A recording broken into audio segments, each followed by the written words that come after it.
Terima kasih Anda masih menyaksikan Newsline dan kita kini akan kembali membahas berkaitan dengan ada kasus di mana anak salah satu anggota DPR yang menganiaya kekasihnya sampai dengan meninggal dunia dan kejadiannya ini di Surabaya, Jawa Timur, pemirsa dan juga Jessica ya. Dan ini menarik perhatian sekali karena ada video yang viral di media sosial di mana sang pelaku ini sempat seperti memberikan bantuan CPR ya kepada sang korban yang ternyata itu sudah dianiaya oleh dia sehingga meninggal dunia seperti itu. Nah, tapi sebelumnya kan dia juga sudah menyeret si korban dengan mobil. Ya, itu sudah penganiayaan dan berujung kematian ya, Febrian ya. Dan ini ternyata pelakunya pemirsa bernama Gregorius Ronald Tanur yang merupakan anak dari salah satu anggota DPR RI fraksi dari PKB, Jessica ya. Dan juga korbannya merupakan Didi Sera Afrianti yang mana mereka ini ternyata menjadi hubungannya masih sebentar banget. Menjalin hubungan sejak Mei 2023 tapi dalam jangka waktu 5 bulan saja sudah ada penganiayaan, cekcok sampai dengan menyebabkan pacarnya sang kekasih yang seharusnya kan disayang ya, tapi ini malah sampai meninggal dunia, sangat disayangkan sekali. Iya, dan buntutnya kita ketahui bersama ini PKB jadi menonaktifkan Edward Tanur ini dari Komisi 4 DPR RI karena adanya kasus penganiayaan dilakukan oleh anaknya terhadap Dini sang korban. Iya, ini kembali mengingatkan kita pada beberapa kasus sebelumnya penganiayaan yang dilakukan oleh sang anak sehingga sang orang tua juga ikut harus menanggung beban daripada apa yang dilakukan oleh sang anak tersebut ya. Tentunya ini menjadi perhatian kita semua.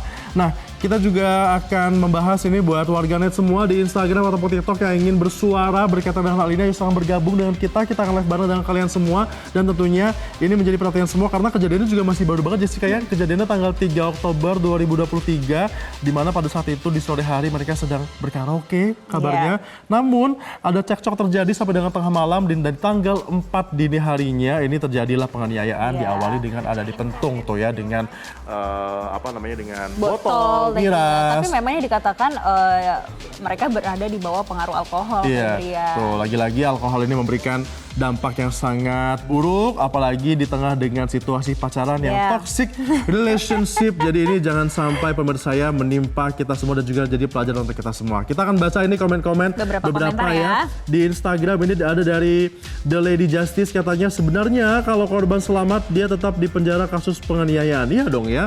Mau meninggal, mau tetap survive, tapi tetap harus ada pertanggungjawaban dari pelaku yang melakukan penganiayaan ya. Kalau di TikTok ada komentar, ini memang berbahaya. Sekarang adalah moral dari anak tersebut yang sudah tidak bisa ditoleransi lagi. Betul sekali. Ini juga The Lady Justice masih mengatakan karena panik itu takut kena penjara katanya seperti itu. Ini juga ada yang mengatakan di Instagram. Ini ada yang ekstrim juga nih kalau di TikTok. Memangnya anak DPR bisa semena-mena saja, harus dihukum mati katanya gitu. Waduh ya, tapi memang kalau misalnya kasusnya adalah pembunuhan berencana bisa saja loh ini terkena hukuman mati ya seperti Ferdy Sambo yang meskipun Ferdy Sambo sudah mendapatkan keringanan ya dari pengadilan tingkat akhir. Ada juga mengatakan anak anggota dewan semakin berulah, ini sepertinya menambah rentetan di mana anak anggota DPR berulah ya. Kemudian juga cukup banyak sekali ini yang berkomentar di media sosial terkait dengan kasus tapi ini ini ada yang menarik. Muhtarafis dia menyampaikan makanya anak-anak atau remaja jangan pacaran dulu sebab kalau mengenal wanita atau pria harus dengan ilmu. Tapi kalau kita lihat ya ternyata pelakunya ini sudah umur 31 tahun dan korbannya sudah umur 29 tahun ternyata Febrian. Yang mana sebetulnya mereka sudah cukup umur dan ya moralnya lagi itu tadi kan balik lagi ke orangnya masing-masing. Oke, saya akan coba ini live untuk dengan salah satu warganet yang tadi sudah berkomentar cukup baiknya seperti itu ya. Tapi kalau misalnya kita lihat lagi nih kasus ini Jessica ternyata pasal yang dikenakan oleh pihak kepolisian yang menyangkakan ke tersangka ini bukanlah kasus pembunuhan berencana ya, melainkan ini pasal dikenakan adalah pasal 351 dan juga 359 terkait dengan kasus penganiayaan. Gimana menurut kalian kasus seperti ini apakah sebaiknya dikenakan kasus pembunuhan atau pembunuhan berencana atau cukup kasus penganiayaan saja? Karena berbeda ya untuk hukumannya nanti. Kalau untuk penganiayaan tadi 12 tahun penjara ya Febrian. Sedangkan kalau pembunuhan berencana pun ini peraturannya akan beda lagi nanti untuk vonisnya nanti ya. Bisa sampai dengan maksimal seumur hidup, bisa juga dengan hukuman mati ya. Tergantung bagaimana nanti putusan dari hakim yang akan diberikan tentunya seperti itu. Nah kita lihat lagi komentar nih di Instagram. dari Yohanes Setia 6 katanya, emangnya kalau anak anggota DPR nggak bisa dihukum, kalau begitu lebih baik nggak ada Pancasila sama polisi aja katanya ya. Benar-benar ya ini mendulang perhatian. Ada siapa lagi Jessica? Nah, kalau di TikTok ini ada yang berkomentar masyarakat masih menunggu penegakan hukum tanpa pandang bulu. Ya, ini juga ada dari Only Yonatan mengatakan pentingnya pendidikan moral di Indonesia, jangan karena anak pejabat dan bisa jadi bertindak seenaknya. Setuju ya, jangan sampai. Seharusnya kalau misalnya memiliki privilege sebagai anak seorang anggota dewan bisa memberikan contoh yang baik ya kepada teman-temannya, lingkungannya seperti itu.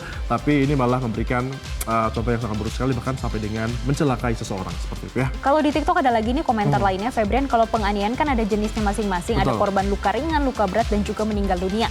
Nah ini nih yang menjadi pertanyaan untuk netizen dan juga kita ya, Febrian, kira-kira kalau menurut Anda tuh kira-kira ini baiknya tadi penganiayaan saja atau nanti dihukumnya dengan pasal yang mengenakan pembunuhan berencana. Ya. Karena ada beberapa pihak dari pengacara juga yang ikut turun tangan, termasuk juga salah satunya adalah Hotman Paris Hutapea yang mengatakan sepertinya ini ada unsur pembunuhan berencana karena pada saat penganiayaan pertama yang menggunakan memukul botol miras ke kepala sang korban ya, itu ada jeda waktu beberapa saat sebelum akhirnya sang pelaku ini melindas tubuh korban sampai dengan meninggal dunia ya. Artinya itu ada jeda waktu dan juga ini masuk ke dalam unsur pembunuhan berencana. Apakah nanti ini akan dikenakan pembunuhan berencana? Kita akan lihat bagaimana tim penyidik ini ya bisa akan memberikan terkait dengan kasus ini dan juga melihat lagi, menilik lagi pasal mana yang paling cocok untuk disangkakan kepada si tersangka yang merupakan anak dari anggota DPR ini. Terus kemudian komentar lainnya, kakak langsung berikan deh hukum seberat-beratnya. Iya ya, tentu kita berharapnya seperti itu ya. Dengan adanya,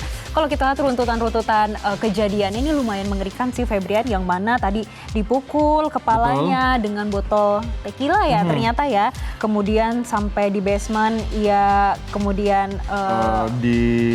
dilindas ya dengan mobil lagi. Sempat terseret 5 meter juga, ini sangat sadis sekali ya. Nih di sana juga ada yang ngomong nih, katanya Anies Mutakin katanya, tenang-tenang pasalnya belum final dari JPU dan Majelis Hakim ya, karena masih akan ada peradilan yang akan dilakukan ya. Dari EBI 2023 katanya ini masih kurang berat hukumannya, masa kayak gitu aja hukumannya, betul ya, 12 tahun hukuman penjara katanya terlalu ringan, seharusnya 340 pembunuhan berencana. Dan juga yang menjadi perhatian adalah itu kan maksimal 12 tahun, bisa aja ketika diputus lebih ya ternyata lebih ringan, ya. belum lagi nanti akan ada bantuan-bantuan remisi seperti itu ya, kita tentunya akan pantau terus. Betul. Dan ini juga Febrian terkait informasi dari tim dokter forensik dari RSU Sutomo ini yang membeberkan memang sejumlah luka yang dialami Dini dari hasil autopsi. Ini jadi pemeriksaan luarnya menemukan bagaimana ada luka memar terutama pada kepala sisi belakangnya. Kemudian di leher kanan, di leher kiri, kemudian pada anggota gerak atas, di dada untuk bagian kanan dan juga tengah, perut di bagian kiri bawah, pada lututnya kena, tungkai kakinya kena, pahanya kena, punggung tangannya pun juga kena. Bahkan ada beberapa tulang yang patah juga dikabarkan ya, ini akibat penganiayaan yang dilakukan, karena memang penganiayaan ini sudah termasuk penganiayaan cukup berat ya kalau menurut saya Jessica, karena memang kan korbannya sampai dengan meninggal dunia, sehingga ya itu tadi concern dari warganet bahwa ini seharusnya hukuman ataupun pasal yang disangkakan bisa lebih berat dibandingkan dengan apa yang sudah disangkakan oleh pihak penyidik sekarang ini. Nah, dokter juga memeriksa bagian dalamnya nih Febrian. Kalau tadi kan luka-lukanya tuh ditemukan di mana saja. Kalau di bagian dalam ini ditemukan resapan darah pada otot leher atau lapisan kulit bagian leher kanan kiri. Iya, ini sangat sadis sekali, apalagi kan keduanya ini merupakan sepasang kekasih ya. Artinya ini tadi juga ada warganet yang mengatakan ternyata ini sepertinya memang mereka berada di toxic relationship ya. Nah, kita harus mengetahui nih apa-apa saja yang menjadi toxic relationship. Tentunya kita harus menghindari hubungan seperti itu, jangan sampai ini menimpa kita. Jadi kalau misalnya sudah ada menjalin hubungan yang ternyata sudah kelihatan nih toksik pacar kita, harus diomongin baik-baik, jangan sampai ada diselesaikan ya. Tapi Febrian, kalau misalkan saya melihat beberapa video yang trending di TikTok ini terkait dengan penganiayaan dilakukan oleh anak DPR ini, tadi namanya Gregorius ya. Betul. Ini terhadap Dini. Dini ini sempat mengupdate video-video galaunya Febrian, dan itu tuh beberapa jam sebelum beliau meninggal dunia karena dianiaya oleh. Jelajahi cara baru mendapatkan informasi. Download Metro TV Extend sekarang.